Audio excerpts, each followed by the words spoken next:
Africa is the world's second largest and second most populous continent after Asia. At about 30.3 million square kilometers including adjacent islands, it covers 20% of Earth's land area and 6% of its total surface area. With 1.4 billion people as of 2021, it accounts for about 18% of the world's human population. Africa's population is the youngest amongst all the continents.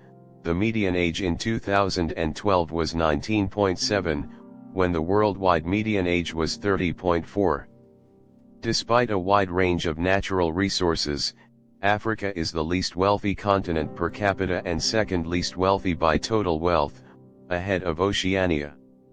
Scholars have attributed this to different factors including geography, climate, tribalism, colonialism, the Cold War, neocolonialism, lack of democracy, and corruption. Despite this low concentration of wealth, recent economic expansion and the large and young population make Africa an important economic market in the broader global context. The continent is surrounded by the Mediterranean Sea to the north, the Isthmus of Suez and the Red Sea to the northeast, the Indian Ocean to the southeast and the Atlantic Ocean to the west. The continent includes Madagascar and various archipelagos. It contains 54 fully recognized sovereign states, 8 cities and islands that are part of non-African states, and 2 de facto independent states with limited or no recognition.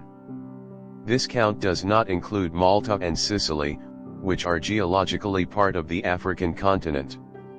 Algeria is Africa's largest country by area, and Nigeria is its largest by population.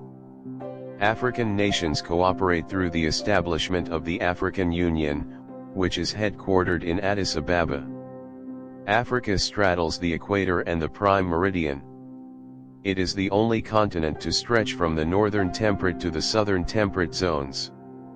The majority of the continent and its countries are in the northern hemisphere, with a substantial portion and a number of countries in the southern hemisphere.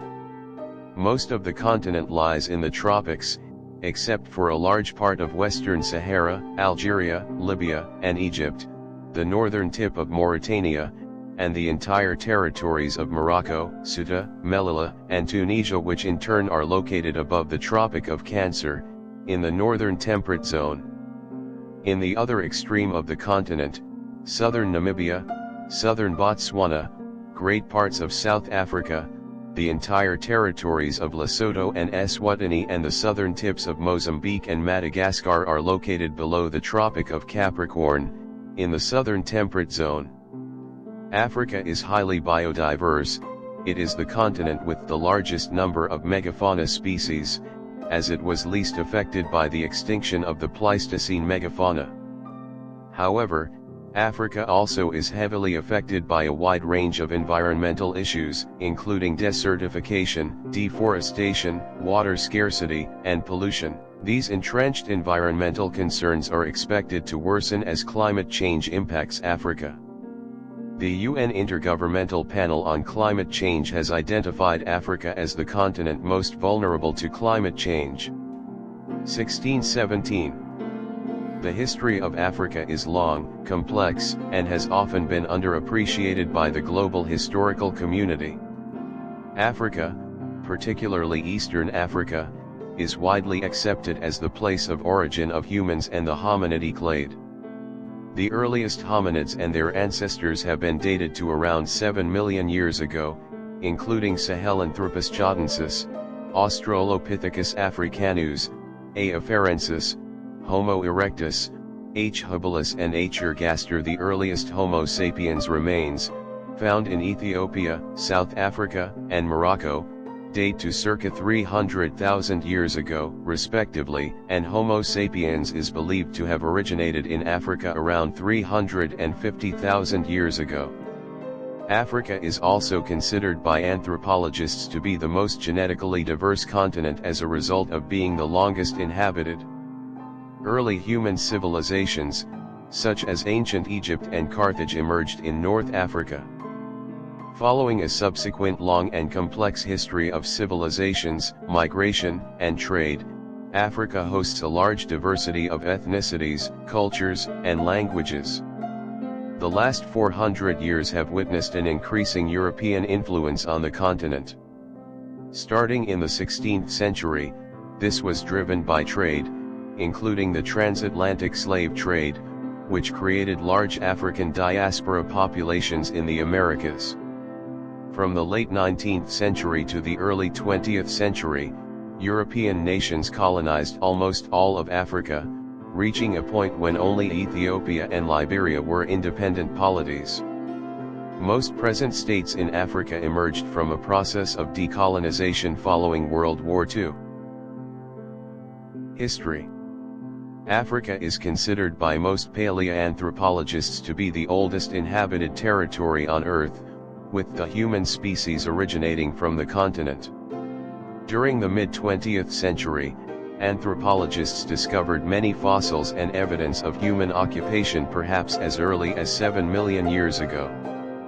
Fossil remains of several species of early ape-like humans thought to have evolved into modern humans, such as Australopithecus afarensis radiometrically dated to approximately 3.9 to 3.0 million years ago, Paranthropus boisei in 1.4 million years ago and Homo ergaster in 1.9 million years ago have been discovered. After the evolution of Homo sapiens approximately 350,000 to 260,000 years ago in Africa, the continent was mainly populated by groups of hunter-gatherers. These first modern humans left Africa and populated the rest of the globe during the Out of Africa II migration dated to approximately 50,000 years BP, exiting the continent either across Bab el-Mandeb over the Red Sea, the Strait of Gibraltar in Morocco, or the Isthmus of Suez in Egypt. Other migrations of modern humans within the African continent have been dated to that time, with evidence of early human settlement found in southern Africa, Southeast Africa, North Africa, and the Sahara. The size of the Sahara has historically been extremely variable, with its area rapidly fluctuating and at times disappearing depending on global climatic conditions.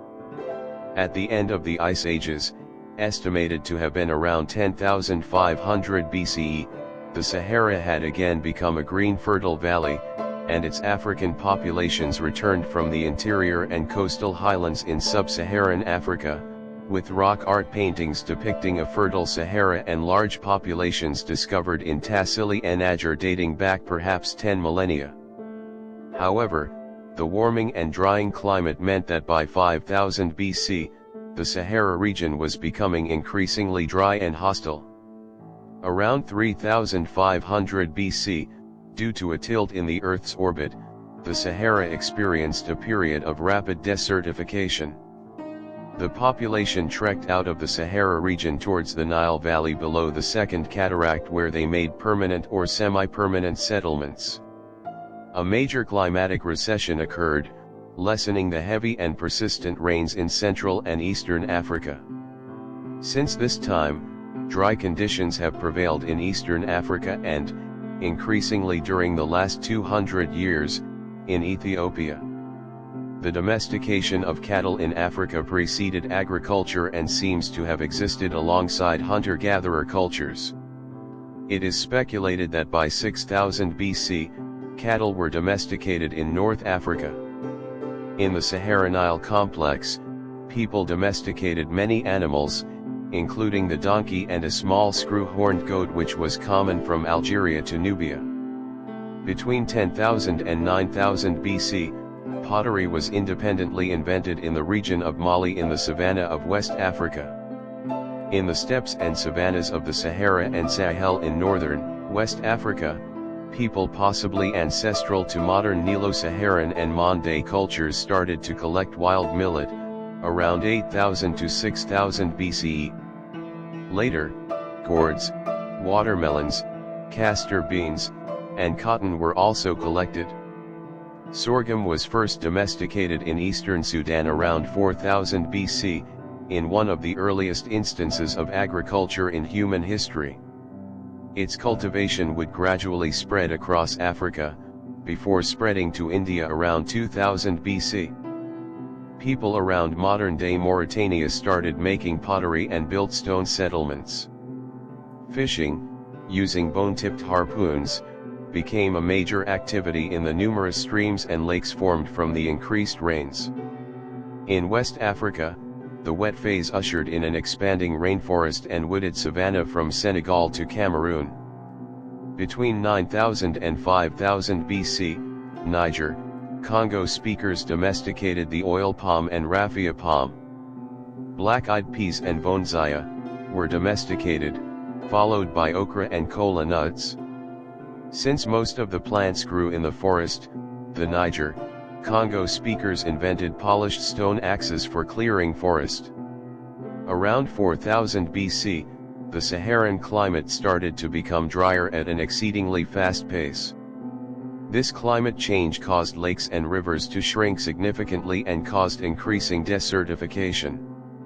This, in turn, decreased the amount of land conducive to settlements and encouraged migrations of farming communities to the more tropical climate of West Africa.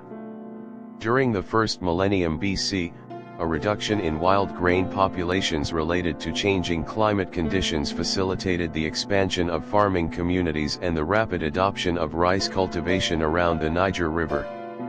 By the first millennium BC, iron working had been introduced in northern Africa. Around that time it also became established in parts of sub-Saharan Africa, either through independent invention there or diffusion from the north, and vanished under unknown circumstances around 500 AD, having lasted approximately 2000 years, and by 500 BC, metalworking began to become commonplace in West Africa. Iron working was fully established by roughly 500 BC in many areas of East and West Africa, although other regions did not begin iron working until the early centuries CE. Copper objects from Egypt, North Africa, Nubia, and Ethiopia dating from around 500 BC have been excavated in West Africa, suggesting that trans-Saharan trade networks had been established by the state. At about 3300 BC, the historical record opens in northern Africa with the rise of literacy in the pharaonic civilization of ancient Egypt. One of the world's earliest and longest-lasting civilizations, the Egyptian state continued, with varying levels of influence over other areas, until 343 BC. Egyptian influence reached deep into modern-day Libya and Nubia, and, according to Martin Bernal, as far north as Crete. An independent center of civilization with trading links to Phoenicia was established by Phoenicians from Tyre on the northwest African coast at Carthage. European exploration of Africa began with the ancient Greeks and Romans. In 332 BC, Alexander the Great was welcomed as a liberator in Persian-occupied Egypt. He founded Alexandria in Egypt, which would become the prosperous capital of the Ptolemaic dynasty after his death. Following the conquest of North Africa's Mediterranean coastline by the Roman Empire, the area was integrated economically and culturally into the Roman system. Roman settlement occurred in modern Tunisia and elsewhere along the coast. The first Roman emperor native to North Africa was Septimius Severus, born in Leptis Magna in present-day Libya. His mother was Italian Roman and his father was Punic. Christianity spread across these areas at an early date, from Judea via Egypt and beyond the borders of the Roman world into Nubia. By 340 AD at the latest, it had become the state religion of the Aksumite Empire. Syro-Greek missionaries, who arrived by way of the Red Sea, were responsible for this theological development. In the early 7th century, the newly formed Arabian Islamic Caliphate expanded into Egypt, and then into North Africa. In a short while, the local Berber elite had been integrated into Muslim Arab tribes. When the Umayyad capital Damascus fell in the 8th century, the Islamic center of the Mediterranean shifted from Syria to Kairouan in North Africa. Islamic North Africa had become diverse, and a hub for mystics, scholars, jurists, and philosophers. During the above-mentioned period, Islam spread to sub-Saharan Africa, mainly through trade routes and migration. In West Africa, the Artichet and Walata in present-day Mauritania figure prominently among the early urban centers, dated to 2000 BC. About 500 stone settlements litter the region in the former savanna of the Sahara. Its inhabitants fished and grew millet. It has been found by Augustin Hall that the Soninke of the Mande peoples were likely responsible for constructing such settlements. Around 300 BCE, the region became more desiccated and the settlements began to decline, most likely relocating to Kumbai Saleh. 87 architectural evidence and the comparison of pottery styles suggest that the Artichet was related to the subsequent Ghana Empire. Djinjano was settled around 300 BC, and the town grew to house a sizable Iron Age population, as evidenced by crowded cemeteries. Living structures were made of sun-dried mud. By 250 BCE, Djinjano had become a large, thriving market town. 88-89. Further south, in central Nigeria, around 1500 BC, the Nok culture developed on the Jos Plateau. It was a highly centralized community. The Nok people produced lifelike representations in terracotta, including human heads and human figures, elephants, and other animals. By 500 BC, and possibly earlier, they were smelting iron. By 200 AD, the Nok culture had vanished. And vanished under unknown circumstances around 500 AD, having lasted approximately 2,000 years. Based on stylistic similarities with the Nok terracottas, the bronze figurines of the Yoruba Kingdom of Ife and those of the Beni Kingdom of Benin are suggested to be continuations of the traditions of the earlier Nok culture. Pre-colonial Africa possessed perhaps as many as 10,000 different states and polities characterized by many different sorts of political organization and rule. These included small family groups of hunter-gatherers such as the San people of southern Africa, larger, more structured groups such as the family clan groupings of the Bantu-speaking peoples of Central, Southern, and Eastern Africa, heavily structured clan groups in the Horn of Africa, the large Sahelian kingdoms, and autonomous city-states and kingdoms such as those of the Akan, Edo, Yoruba, and Igbo people in West Africa, and the Swahili coastal trading towns of Southeast Africa. By the 9th century AD, a string of dynastic states, including the earliest Hausa states, stretched across the sub-Saharan savanna from the western regions to central Sudan. The most powerful of these states were Ghana, Gao, and the Kanem-Bornu Empire. Ghana declined in the 11th century, but was succeeded by the Mali Empire, which consolidated much of western Sudan in the 13th century. Kanem accepted Islam in the 11th century. In the forested regions of the West African coast, independent kingdoms grew with little influence from the Muslim north. The kingdom of Nri was established around the 9th century and was one of the first. It is also one of the oldest kingdoms in present-day Nigeria and was ruled by the Is Nri.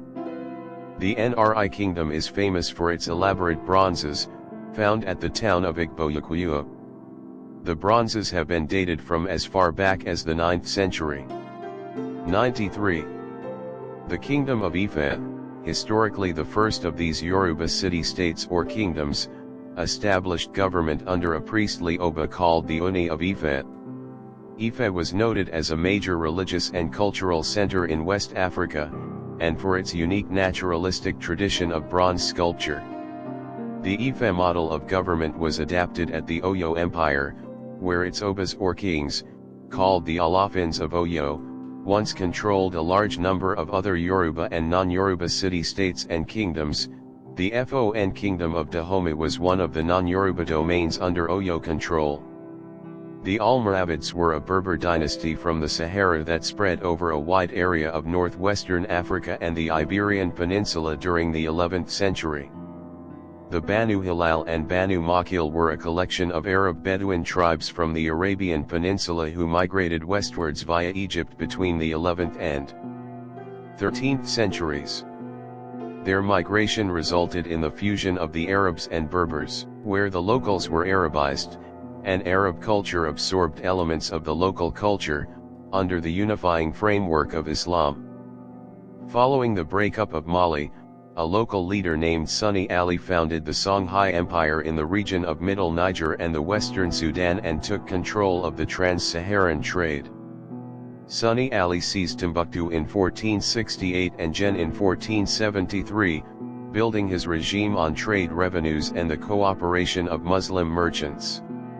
His successor Askia Muhammad I made Islam the official religion, built mosques, and brought to Gao Muslim scholars, including Al-Maghili, the founder of an important tradition of Sudanic African Muslim scholarship.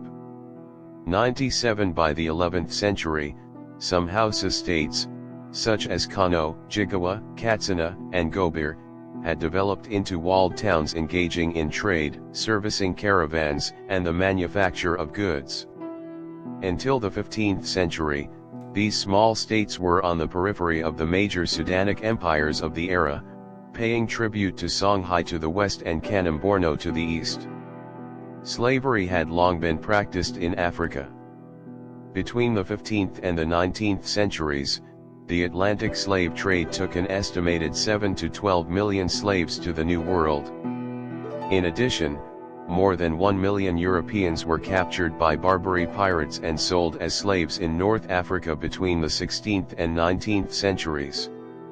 In West Africa, the decline of the Atlantic slave trade in the 1820s caused dramatic economic shifts in local politics. The gradual decline of slave trading, prompted by a lack of demand for slaves in the New World, increasing anti-slavery legislation in Europe and America, and the British Royal Navy's increasing presence off the West African coast, obliged African states to adopt new economies. Between 1808 and 1860, the British West Africa Squadron seized approximately 1,600 slave ships and freed 150,000 Africans who were aboard. Action was also taken against African leaders who refused to agree to British treaties to outlaw the trade, for example against the usurping King of Lagos, deposed in 1851. Anti-slavery treaties were signed with over 50 African rulers. The largest powers of West Africa including the Asante Confederacy, the Kingdom of Dahomey, and the Oyo Empire adopted different ways of adapting to the shift. Asante and Dahomey concentrated on the development of legitimate commerce in the form of palm oil, cocoa, timber, and gold, forming the bedrock of West Africa's modern export trade. The Oyo Empire, unable to adapt, collapsed into civil wars. Colonialism. The scramble for Africa was the invasion, colonization, and partition of most of Africa among 7 Western European powers during the era of new imperialism from 1833 to 1914. In 1870, 10% of the continent was formally under European control. By 1914, this figure had risen to almost 90%, with only Liberia and Ethiopia retaining their full sovereignty. The 1884 Berlin Conference regulated European colonization and trade in Africa, and is seen as emblematic of the scramble. In the last quarter of the 19th century, there were considerable political rivalries between the European empires, which provided the impetus for the scramble. The later years of the 19th century saw a transition from informal imperialism, military influence and economic dominance, to direct rule. With the decline of the European colonial empires in the wake of both world wars, most of their African possessions achieved independence during the Cold War. However, the old imperial boundaries and economic systems imposed by the scramble continue to affect the politics and economies of African countries. Imperial rule by Europeans would continue until after the conclusion of World War II, when almost all remaining colonial territories gradually obtained formal independence. Independence movements in Africa gained momentum following World War II, which left the major European powers weakened. In 1951, Libya, a former Italian colony, gained independence. In 1956, Tunisia and Morocco won their independence from France. Ghana followed suit the next year, becoming the first of the sub-Saharan colonies to be granted independence. Most of the rest of the continent became independent over the next decade. Portugal's overseas presence in sub-Saharan Africa, most notably in Angola, Cape Verde, Mozambique, Guinea-Bissau, and São Tomé and Príncipe, lasted from the 16th century to 1975, after the Estado Novo regime was overthrown in a military coup in Lisbon.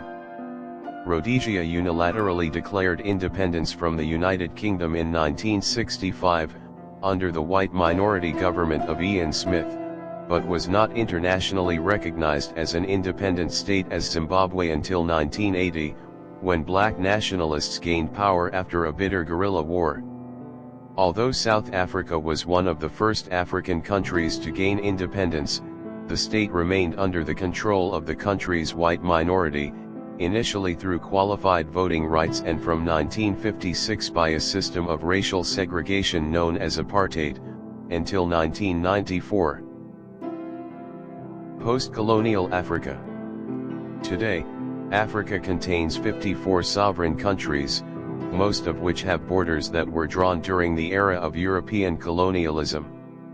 Since independence, African states have frequently been hampered by instability, corruption, violence, and authoritarianism. The vast majority of African states are republics that operate under some form of the presidential system of rule. However, few of them have been able to sustain democratic governments on a permanent basis, per the criteria laid out by Luhrmann. Only Botswana and Mauritius have been consistently democratic for the entirety of their post-colonial history. Most African countries have experienced several coups or periods of military dictatorship. Between 1990 and 2018, though, the continent as a whole has trended towards more democratic governance. Upon independence, an overwhelming majority of Africans lived in extreme poverty.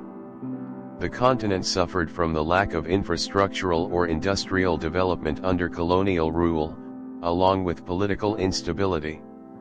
With limited financial resources or access to global markets, relatively stable countries such as Kenya still experienced only very slow economic development. Only a handful of African countries succeeded in obtaining rapid economic growth prior to 1990. Exceptions include Libya and Equatorial Guinea, both of which possess large oil reserves. Instability throughout the continent after decolonization resulted primarily from marginalization of ethnic groups, and corruption. In pursuit of personal political gain, many leaders deliberately promoted ethnic conflicts, some of which had originated during the colonial period, such as from the grouping of multiple unrelated ethnic groups into a single colony, the splitting of a distinct ethnic group between multiple colonies, or existing conflicts being exacerbated by colonial rule. For instance, the preferential treatment given to ethnic Hutus over Tutsis in Rwanda during German and Belgian rule. Faced with increasingly frequent and severe violence, military rule was widely accepted by the population of many countries as means to maintain order, and during the 1970s and 1980s a majority of African countries were controlled by military dictatorships. Territorial disputes between nations and rebellions by groups seeking independence were also common in independent African states. The most devastating of these was the Nigerian Civil War, fought between government forces and an Igbo separatist republic, which resulted in a famine that killed 1 to 2 million people. Two civil wars in Sudan, the first lasting from 1955 to 1972 and the second from 1983 to 2005, collectively killed around 3 million. Both were fought primarily on ethnic and religious lines. Cold War conflicts between the United States and the Soviet Union also contributed to instability. Both the Soviet Union and the United States offered considerable incentives to African political and military leaders who aligned themselves with the superpowers' foreign policy. As an example, during the Angolan Civil War, the Soviet and Cuban-aligned MPLA and the American-aligned UNITA received the vast majority of their military and political support from these countries. Many African countries became highly dependent on foreign aid. The sudden loss of both Soviet and American aid at the end of the Cold War and fall of the USSR resulted in severe economic and political turmoil in the countries most dependent on foreign support. There was a major famine in Ethiopia between 1983 and 1985, killing up to 1.2 million people, which most historians attribute primarily to the forced relocation of farm workers and seizure of grain by communist Derg government, further exacerbated by the Civil War. In 1994, a genocide in Rwanda resulted in up to 800,000 deaths, added to a severe refugee crisis and fueled the rise of militia groups in neighboring countries. This contributed to the outbreak of the First and Second Congo Wars, which were the most devastating military conflicts in modern Africa, with up to 5.5 million deaths, making it by far the deadliest conflict in modern African history and one of the costliest wars in human history. Various conflicts between various insurgent groups and governments continue.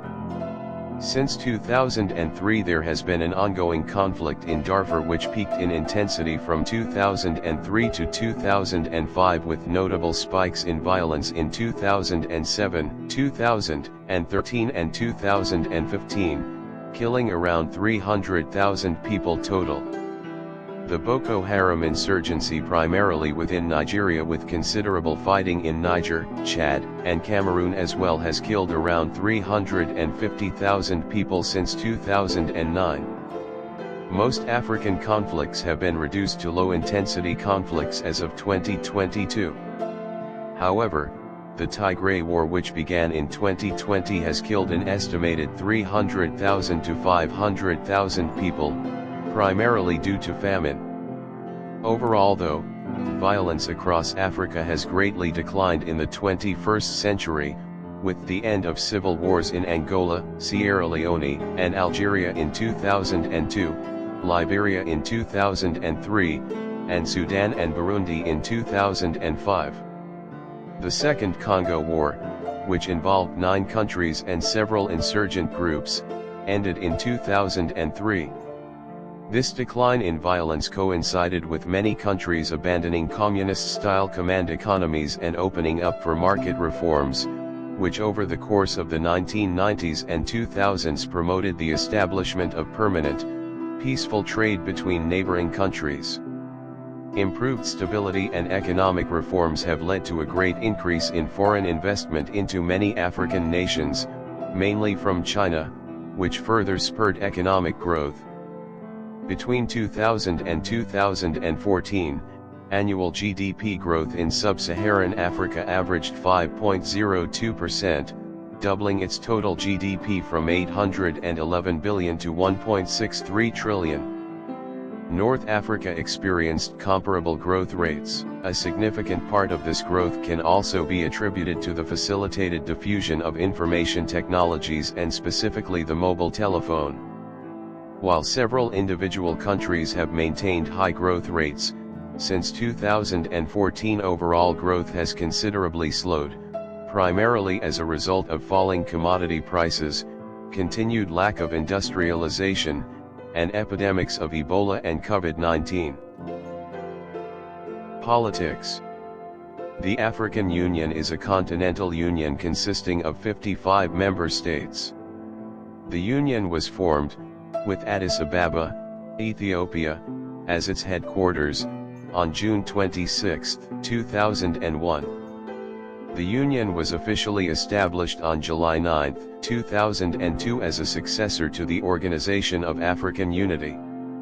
In July 2004, The African Union's Pan-African Parliament was relocated to Midrand, in South Africa, but the African Commission on Human and People's Rights remained in Addis Ababa. The African Union, not to be confused with the O Commission, is formed by the Constitutive Act of the African Union, which aims to transform the African Economic Community, a federated commonwealth, into a state under established international conventions. The African Union has a parliamentary government, known as the African Union Government, consisting of legislative, judicial, and executive organs. It is led by the African Union President and Head of State, who is also the President of the Pan-African Parliament. A person becomes O-President by being elected to the PAP, and subsequently gaining majority support in the PAP. The powers and authority of the President of the African Parliament derive from the Constitutive Act and the Protocol of the Pan-African Parliament, as well as the inheritance of presidential authority stipulated by African treaties and by international treaties, including those subordinating the Secretary-General of the OAU Secretariat to the PAP. The government of the O consists of all union, regional, state, and municipal authorities, as well as hundreds of institutions, that together manage the day-to-day affairs of the institution. Extensive human rights abuses still occur in several parts of Africa, often under the oversight of the state. Most of such violations occur for political reasons, often as a side effect of civil war. Countries where major human rights violations have been reported in recent times include the Democratic Republic of the Congo, Sierra Leone, Liberia, Sudan, Zimbabwe, and Ivory Coast. African nations have made great efforts to respect international borders as inviolate for a long time. For example, the Organization of African Unity, which was established in 1963 and replaced by the African Union in 2002, set the respect for the territorial integrity of each country as one of its principles in OAU Charter. Indeed, compared with the formation of European countries, there have been fewer international conflicts in Africa for changing the borders, which has influenced country formation there and has enabled some countries to survive that might have been defeated and absorbed by others. Yet international conflicts have played out by support for proxy armies or rebel movements. Many states have experienced civil wars, including Rwanda, Sudan, Angola, Sierra Leone, Congo, Liberia, Ethiopia, and Somalia. Economy. Although it has abundant natural resources, Africa remains the world's poorest and least developed continent other than Antarctica, the result of a variety of causes that may include corrupt governments that have often committed serious human rights violations, failed central planning, high levels of illiteracy, low self-esteem, lack of access to foreign capital, legacies of colonialism, the slave trade, and the Cold War, and frequent tribal and military conflict ranging from guerrilla warfare to genocide. Its total nominal GDP remains behind that of the United States, China, Japan, Germany, the United Kingdom, India, and France. According to the United Nations Human Development Report in 2003, the bottom 24 ranked nations were all African. Poverty, illiteracy, malnutrition, and inadequate water supply and sanitation, as well as poor health, affect a large proportion of the people who reside in the African continent. In August 2008, the World Bank announced revised global poverty estimates based on a new international poverty line of 1.25 per day versus the previous measure of 1.00. 81% of the sub-Saharan African population was living on less than 2.50 per day in 2005, compared with 86% for India. Sub-Saharan Africa is the least successful region of the world in reducing poverty, some 50% of the population living in poverty in 1981, a figure that rose to 58% in 1996 before dropping to 50% in 2005. The average poor person in sub-Saharan Africa is estimated to live on only 70 cents per day, and was poorer in 2003 than in 1973, indicating increasing poverty in some areas. Some of it is attributed to unsuccessful economic liberalization programs spearheaded by foreign companies and governments, but other studies have cited bad domestic government policies more than external factors. Africa is now at risk of being in debt once again, particularly in sub-Saharan African countries. The last debt crisis in 2005 was resolved with help from the Heavily Indebted Poor Countries scheme. It resulted in some positive and negative effects on the economy in Africa. About 10 years after the 2005 debt crisis in sub-Saharan Africa was resolved, Zambia fell back into debt. A small reason was due to the fall in copper prices in 2011, but the bigger reason was that a large amount of the money Zambia borrowed was wasted or pocketed by the elite. From 1995 to 2005, Africa's rate of economic growth increased, averaging 5% in 2005. Some countries experienced still higher growth rates, notably Angola, Sudan, and Equatorial Guinea, all of which had recently begun extracting their petroleum reserves or had expanded their oil extraction capacity. In a recently published analysis based on World Values Survey data, the Austrian political scientist Arno Toch maintained that several African countries, most notably Ghana, perform quite well on scales of mass support for democracy and the market economy. Toch's global value comparison based on the World Values Survey derived the following factor analytical scales: 1. The nonviolent and law-abiding society. 2. Democracy movement. 3. Climate of personal nonviolence. 4. Trust in institutions. 5. Happiness, good health. 6. No redistributive religious fundamentalism. 7. Accepting the market. 8. Feminism. 9. Involvement in politics. 10. Optimism and engagement. 11. No welfare mentality, acceptancy of the Calvinist work ethics. The spread in the performance of African countries with complete data, Toch concluded, is really amazing. While one should be especially hopeful about the development of future democracy and the market economy in Ghana, the article suggests pessimistic tendencies for Egypt and Algeria, and especially for Africa's leading economy, South Africa. High human inequality, as measured by the UNDP's Human Development Report's Index of Human Inequality, further impairs the development of human security. Toch also maintains that the certain recent optimism, corresponding to economic and human rights data, emerging from Africa, is reflected in the development of a civil society. The continent is believed to hold 90% of the world's cobalt, 90% of its platinum, 50% of its gold, 98% of its chromium, 70% of its tantalite, 64% of its manganese and 1/3 of its uranium.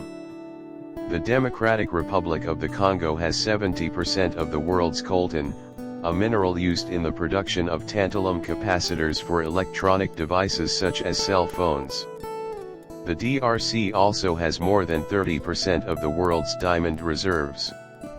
Guinea is the world's largest exporter of bauxite. As the growth in Africa has been driven mainly by services and not manufacturing or agriculture, it has been growth without jobs and without reduction in poverty levels. In fact, the food security crisis of 2008, which took place on the heels of the global financial crisis, pushed 100 million people into food insecurity. In recent years, the People's Republic of China has built increasingly stronger ties with African nations and is Africa's largest trading partner.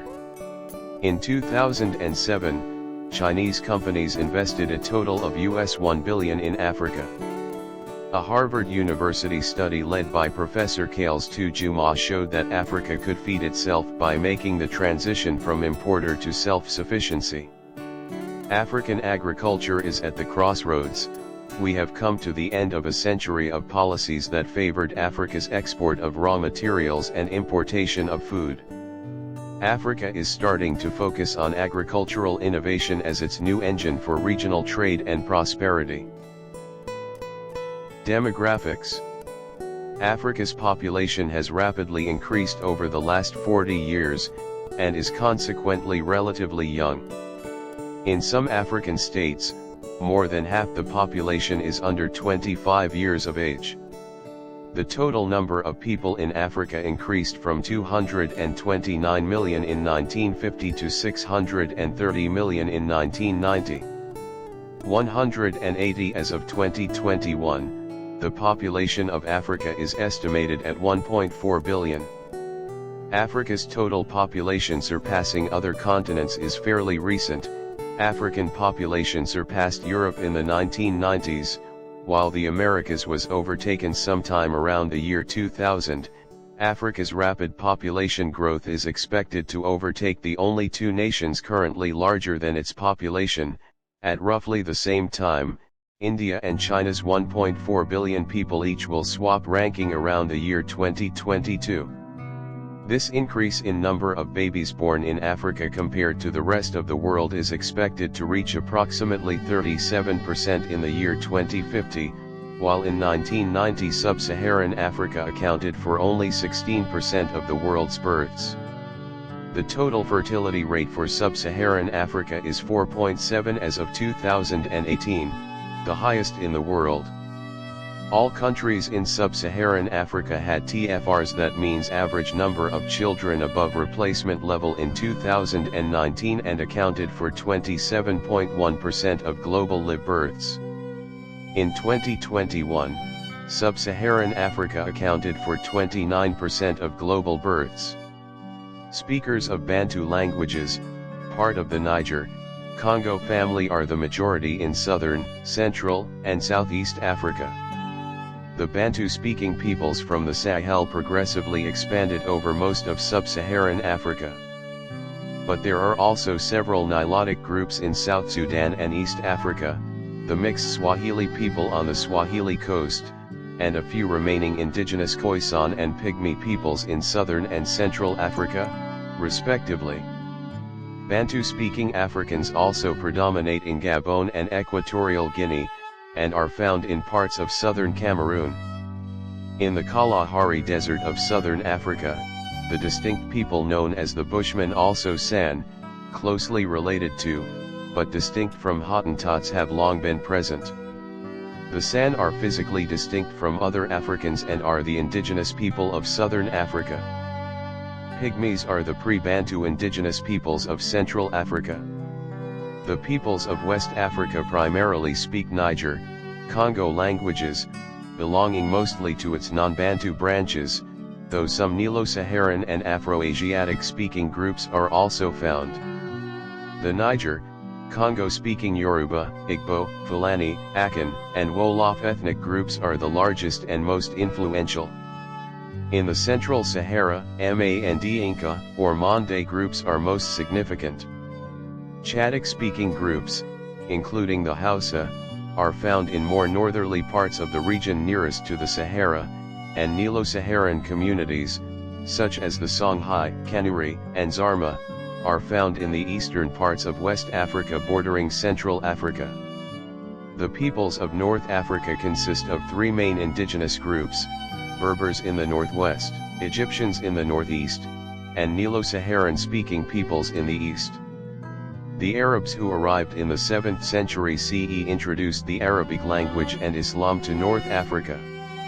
The Semitic Phoenicians who founded Carthage and Hyksos, the Indo-Iranian Alans, the Indo-European Greeks, Romans, and Vandals settled in North Africa as well.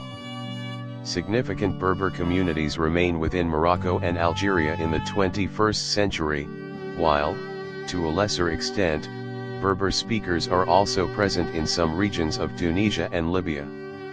The Berber-speaking Tuareg and other often nomadic peoples are the principal inhabitants of the Saharan interior of North Africa.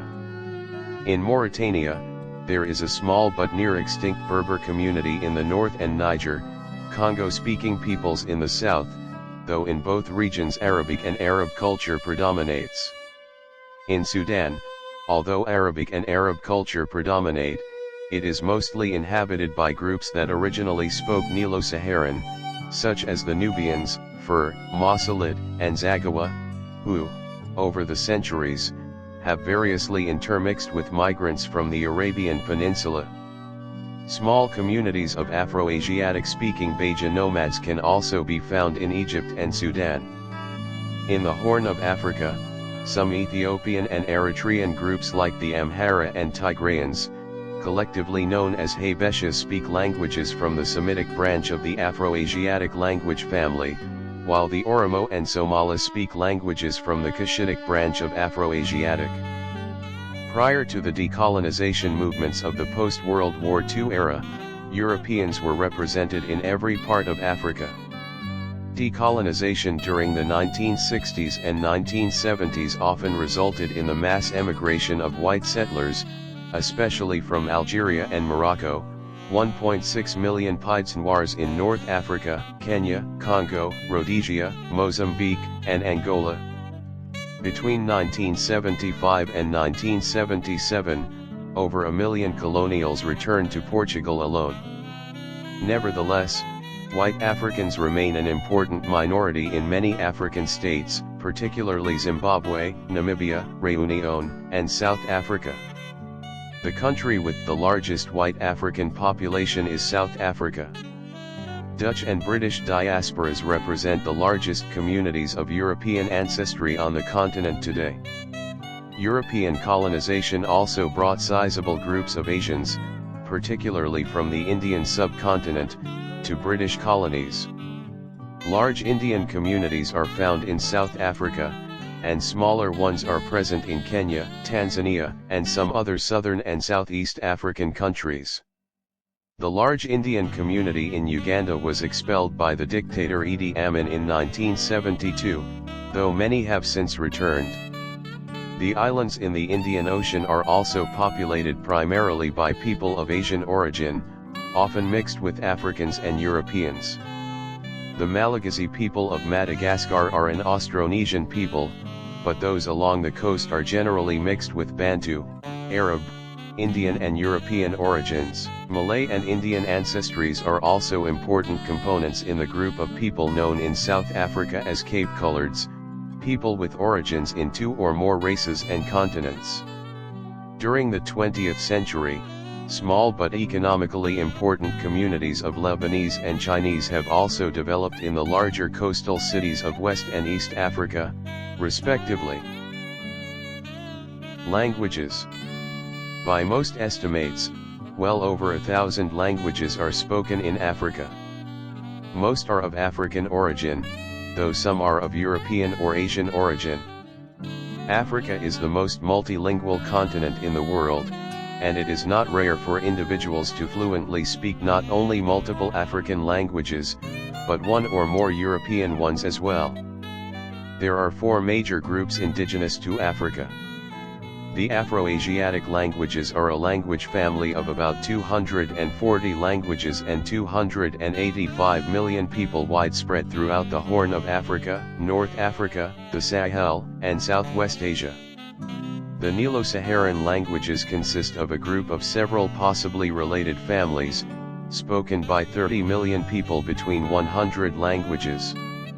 Nilo-Saharan languages are spoken by ethnic groups in Chad, Ethiopia, Kenya, Nigeria, Sudan, South Sudan, Uganda, and northern Tanzania. 2. The Niger-Congo language family covers much of sub-Saharan Africa.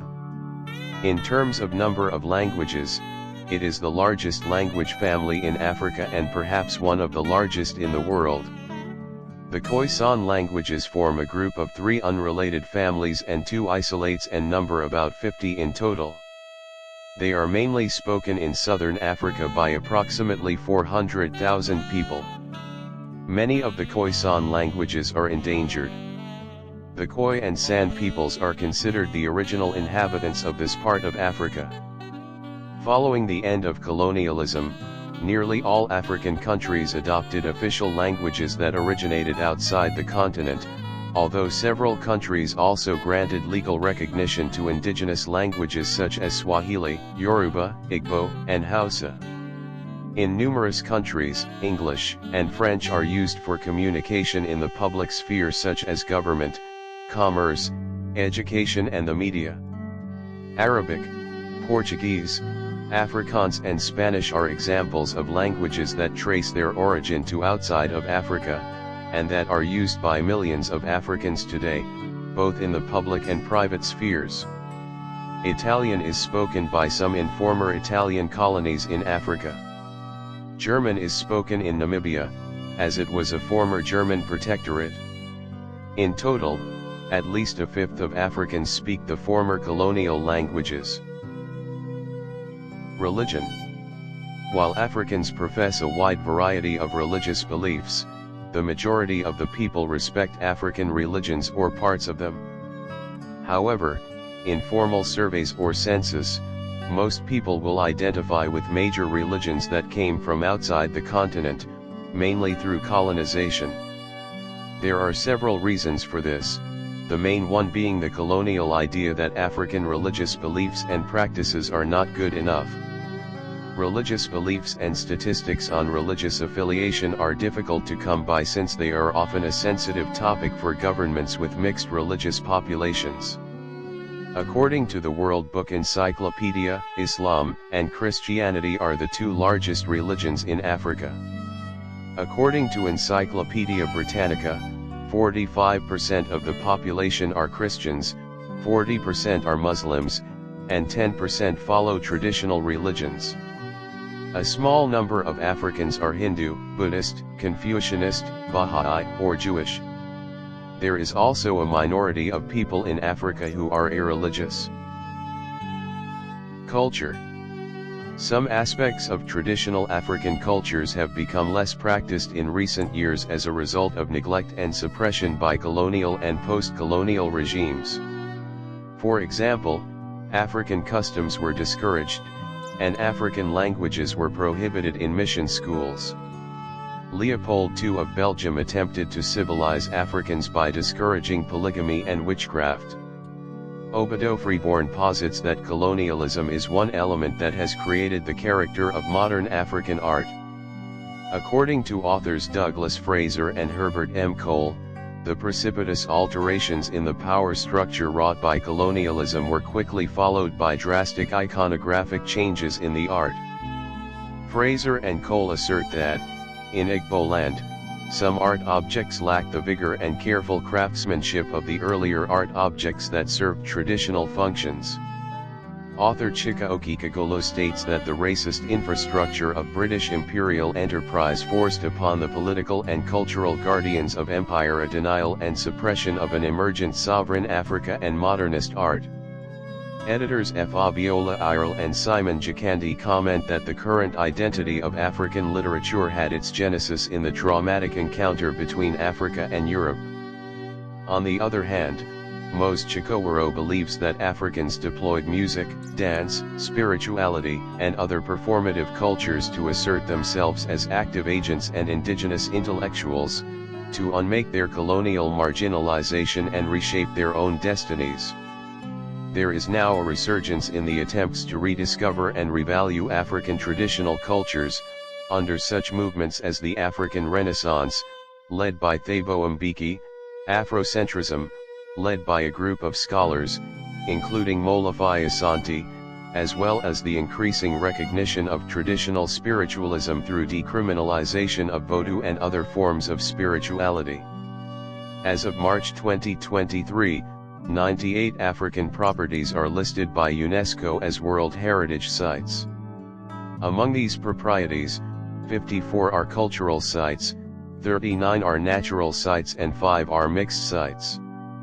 The list of World Heritage in danger includes 15 African sites.